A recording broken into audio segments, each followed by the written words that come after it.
I'm Susan. I'm Dinushka. Baking is one of my biggest passions. I love mixing and matching flavors. It is something that brings me a lot of joy. Everything I prepare is free of artificial flavoring and coloring. We want to share these bakes with as many people as possible. Welcome to this episode of Homemade. Hope you enjoyed this episode today. I never imagined I was going to be a baker myself. And honestly speaking, I don't even know how I got here. Everything I prepare is free of artificial flavoring and coloring, and making my customers happy is what keeps me going.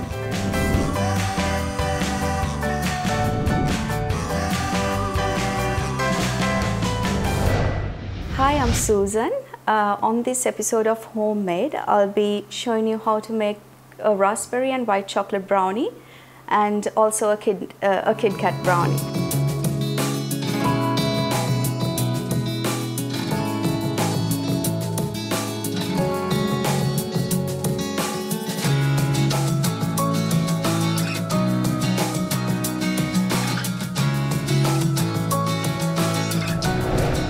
On this episode, I'll be showing you how to make a Kit Kat brownie and a white chocolate and raspberry brownie on a half and half pan, which means it's a 9-inch round pan where you can make half a Kit Kat brownie and half a white chocolate and raspberry brownie. Okay, so let's get started. Firstly, we need 2 eggs. So we just crack the eggs and put them into the pan, into the beater. And 2 eggs into the beater, and we need 1 cup of sugar. You can add it to the eggs, and then using the flour attachment, you can actually start beating it. Okay, so you beat this in medium for about 2 to 3 minutes.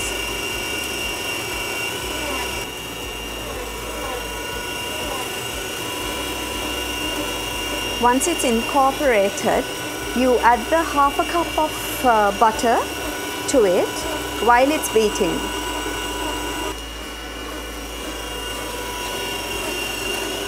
And about a teaspoon of vanilla.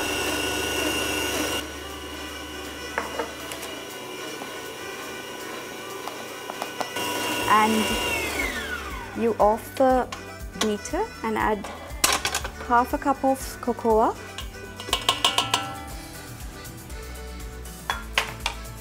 quarter cup of flour, and a pinch of salt. Then you start mixing it at low.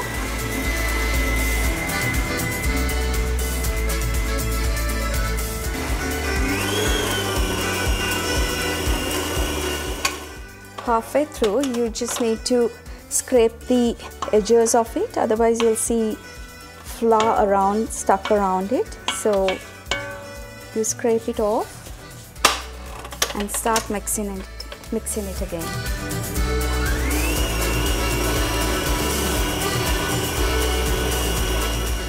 Once it's incorporated, you take off the attachment and the bowl,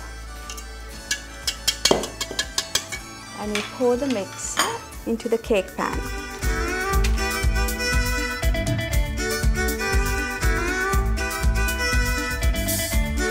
Just scrape out everything out of the pan. Okay, once you put all the brownie dough into the pan, since it's a half and half brownie, which means half would be a Kit Kat brownie and the other half would be a raspberry and white chocolate brownie, what you need to do is add your raspberries.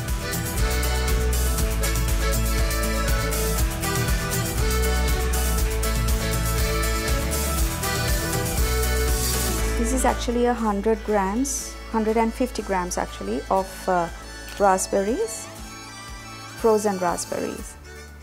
But if you can find the fresh raspberries, please go ahead, because nothing like using the fresh ones.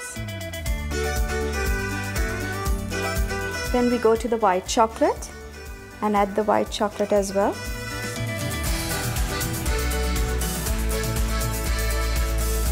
just to one side. This is 100 grams of white chocolate. So if you're doing a full pan of raspberry and white chocolate, you need to add 200 grams of white chocolate and 300 grams of raspberries. And the other half, since it's a Kit Kat brownie, we use 4 sticks of Kit Kat for a half.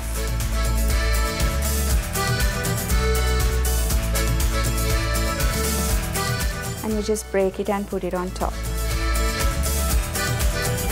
Once it's done, you bake it at 180 Celsius for 45 to 1 hour.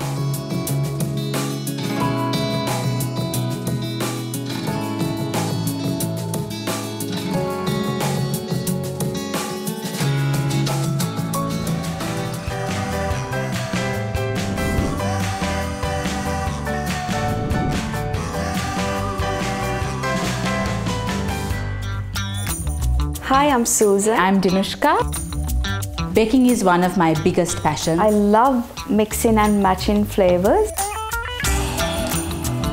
It is something that brings me a lot of joy. Everything I prepare is free of artificial flavoring and coloring. We want to share these bakes with as many people as possible.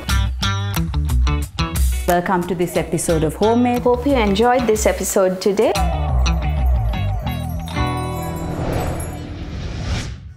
My brownie has been in the oven for an hour and I've cooled it for another 10 minutes. And yeah, it's actually, you can see the crisp on top and it's a bit gooey as well on the sides. Okay, so it's a bit cool now, so I can actually take it off the baking sheet. Be very gentle because otherwise you'll have a broken brownie, and place it on your presentation plate. And just to do a little bit of presentation on it, just to make it look a bit, you know, more presentable actually. You sprinkle some icing sugar, and if you have raspberries or any sort of chocolates, you just do a little presentation on the side.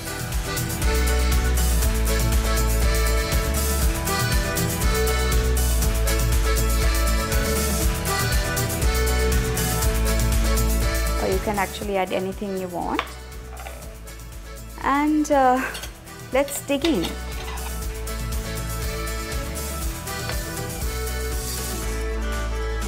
You can see the raspberries and the white chocolate. So I have actually cut the side of the raspberry and white chocolate. Let me cut another slice of the Kit Kat brownie so you can have a look at a slice of that too. Can you see the Kit Kat all soaked in and baked in this beautiful brownie?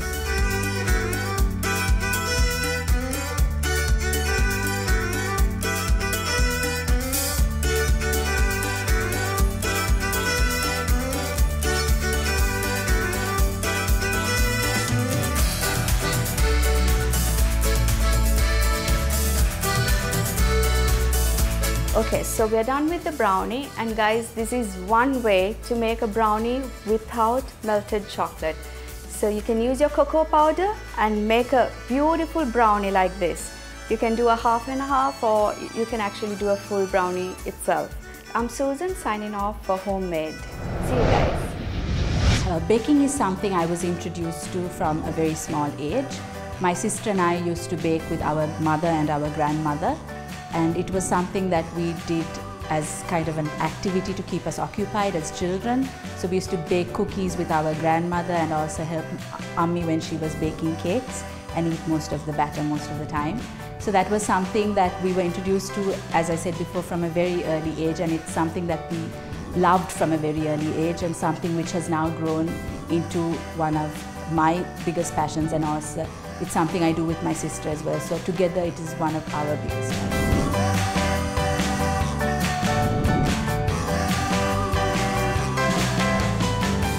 Hi, I'm Dinushka from Bola's Bake Shop, and welcome to this episode of Homemade. Today we are going to be making a banana chocolate almond loaf. This is a very easy recipe and it's ideal for a tea time snack.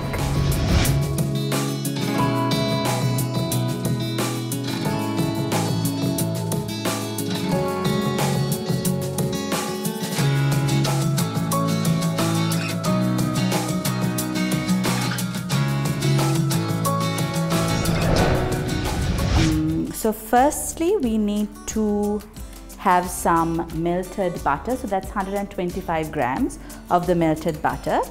So I'm going to put that into the bowl. So you can either melt that on the stove or you can also melt it in the microwave, whatever is easier.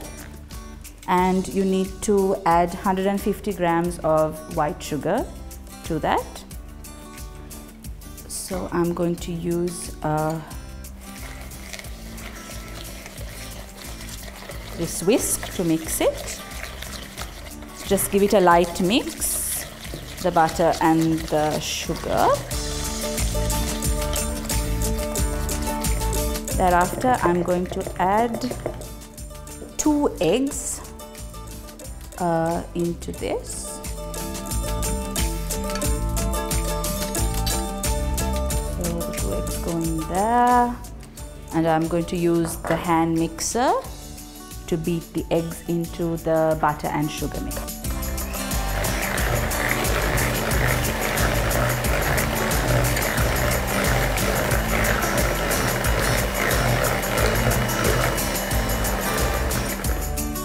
Just make sure you beat the eggs in well.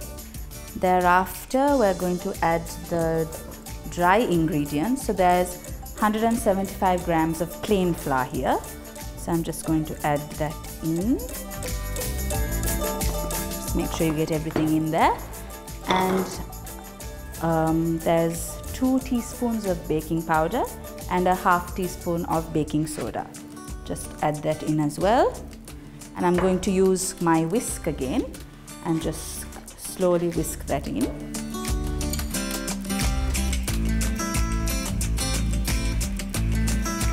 You don't want to over whisk it because you've beaten in some air with the eggs, so you don't want to let too much of the air out. So just a light whisk.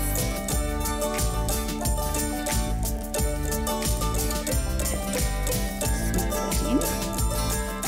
Thereafter, I'm going to add in the banana. So there's 4 medium-sized bananas here, or you can use 3 larger bananas. So I've just sliced them up and now I'm just going to mash it so that we don't have too much of an overpowering banana flavor. I know banana is not everyone's most favorite fruit in terms of, because it has a very strong flavor, but trust me, in this recipe it's a very subtle banana flavor that you get. And when it's mixed with the chocolate and the almond, it tastes amazing. So just a light mash of the bananas. Just make sure that your bananas are not underripe, because then you tend to get a bit of a strange flavor. And also that it's not overripe, because then it'll just become mush. You want it to have a bit of structure so that it doesn't melt into your batter. So just a light mash. And hopefully it will be ready to go in soon. Again, don't mash it too much. You want to have a few pieces in there as well.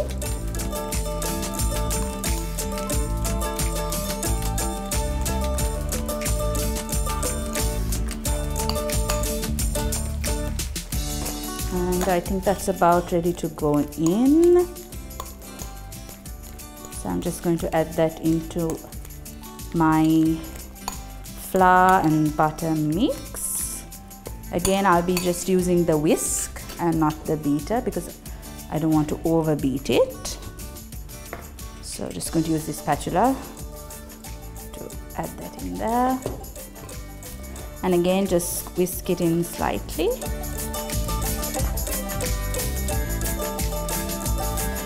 At this point also you can just mash the bananas in a bit.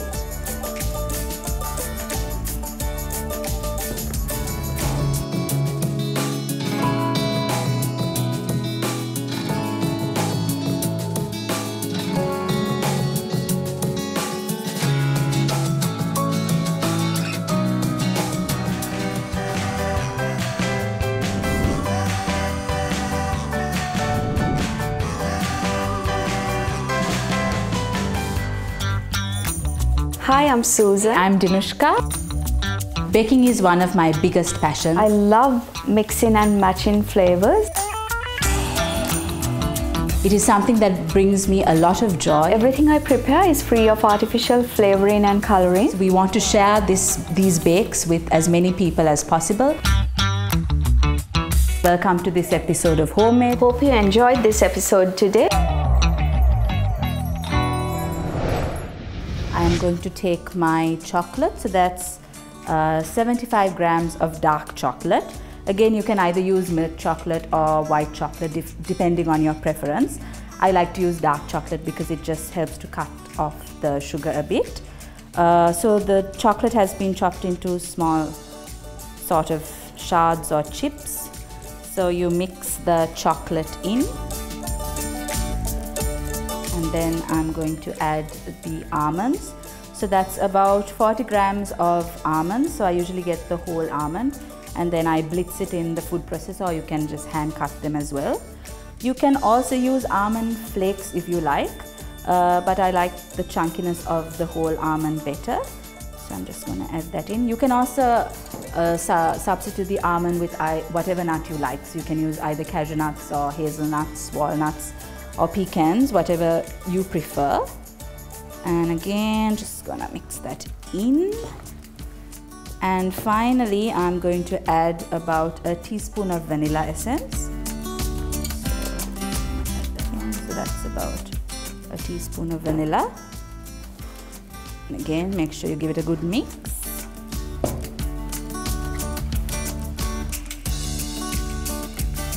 I'm just gonna transfer to my spatula now.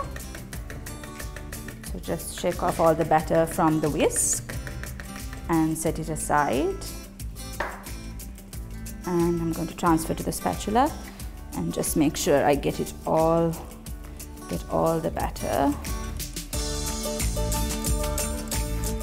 And that is the batter for the banana, chocolate and almond loaf. And I have preheated my oven to, I use a gas oven, so it's preheated to gas mark II, so that is 150 Celsius and 300 Fahrenheit. And I have lined my baking, so because this is a loaf, I have lined my loaf tin and I've sprayed it with some canola spray, so make sure that you spray it nicely so that nothing sticks. And I'm just going to transfer this batter into the tin.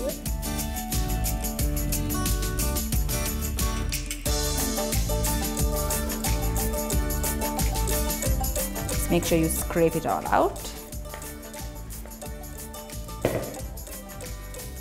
And just smoothen it out with your spatula. Make sure you don't have too much batter in the middle because it tends to rise in the middle then. So just even it out. Make sure you get to all the corners. And now your banana loaf is ready to go in the oven. So that will take about 45 minutes to bake. Yeah, so I'm going to pop this in the oven.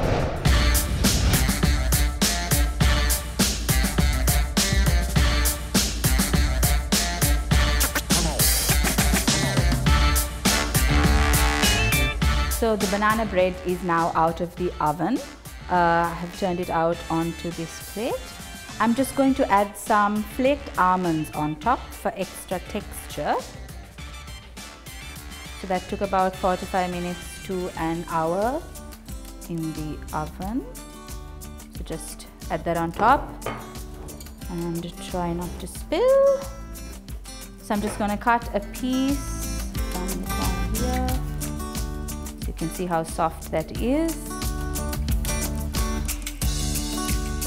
That's the banana loaf. Take that piece onto this plate.